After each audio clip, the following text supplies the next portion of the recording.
Can you elaborate a bit more on stabilizing the market in terms of when no one is selling the CoinMetro tokens? Are you going to go in there and sell yours? If no one's buying, are you going to buy them?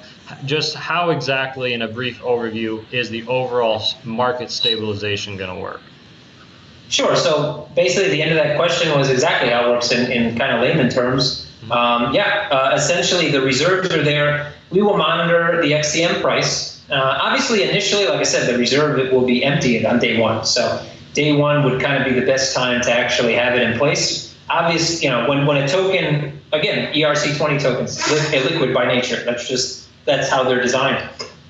When it goes on, when it initially gets listed, it probably will fall a bit. That's how markets work, because most of the people that come onto the market initially are going to be on the supply side. They're going to want to sell. Those are going to be the guys that bought in at 7, 9, 11 cents, 12 cents, whatever, 13 cents, and are just looking for a quick profit. Or whatever, they put money in that they should have used for their mortgage payment. Sometimes people do things they shouldn't do with their money, and those type of people may need to jump on the exchange to sell their coin. So initially, you would see the price fall. But let's say a situation like that 6 months down the line, where we see that there's a lot of sell pressure for whatever reason. Let's say the coin is now trading at 80 cents, just to give an example. And a lot of people that bought in at 3 and 5 cents are now like, oh man, I want to get rid of half of this because I want to see a quick profit. Okay? So we start to see a little supply hit the market. And we say, well, you know what? We look at our charts, we do some technical analysis, we do some liquidity analysis, and we see that there seems to be a lot of support, or there's going to be a lot of support around the 50-cent area, because there's a lot of pending buy orders at that area. So we're going to go ahead and support that area as well. So we push in a pending order or pending orders around that 50-cent mark, 60-cent mark, wherever we see that there's already a base of pending orders from our clients. And we stabilize the price around that level. Once the supply eats up the demand and demand continues, then the price rises again. Basic market mechanics. So think of it for people that, I know I talk about this because I've been in this business for a long time, so supply and demand kind of comes natural to me, but I'll give you a very simple idea what supply and demand is, just for people that are listening. So you go to the store and you want to buy some apples. You're an apple lover. So you go to the local market and you say, hey Joe, I want 40,000 apples. I'm hungry. And Joe says, I got 33,000 apples for you. And some guy in the street goes, well, wait a minute, I can get you 7,000 apples. So the guy in the street, though, to get those 7,000 apples, because he knows you want them, isn't going to charge you the 30 cents per apple that Joe charges. He's going to charge you 38.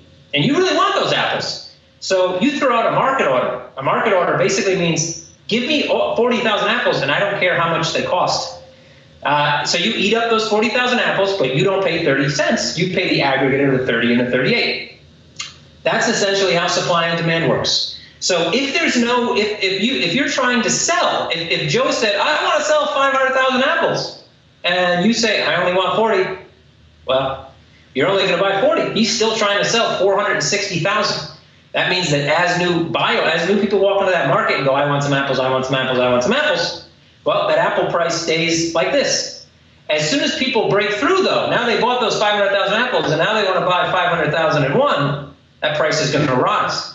Why? Well, because Joe now knows that people still want those apples, so the price rises. So that's the general idea behind supply and demand. The market works exactly the same way. So if, again, I'll repeat what I just said just so everybody can now get that into context. So price is at 80 cents. Price starts to fall because a lot of people come in and they want to sell at 80 cents. We look at our exchange and we see that a lot of our clients have pending buy orders at 60 cents.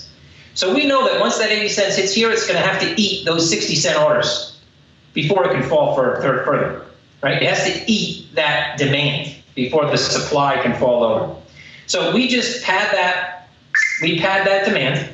So the supply keeps hitting until the supply stops. All that selling stops, and there's still some demand here. There's still people buying. We're still buying at that 60-cent level. What happens at that point is the price starts to rise again. So that's how we will support. And on the other side, same thing, same caveat, just backwards. If we see that there's a lot of buy orders and no sellers, then we will go in and find the place where some sellers sat before or where they currently sit, and we will add in additional sell orders for those buyers so that there's liquidity in the market.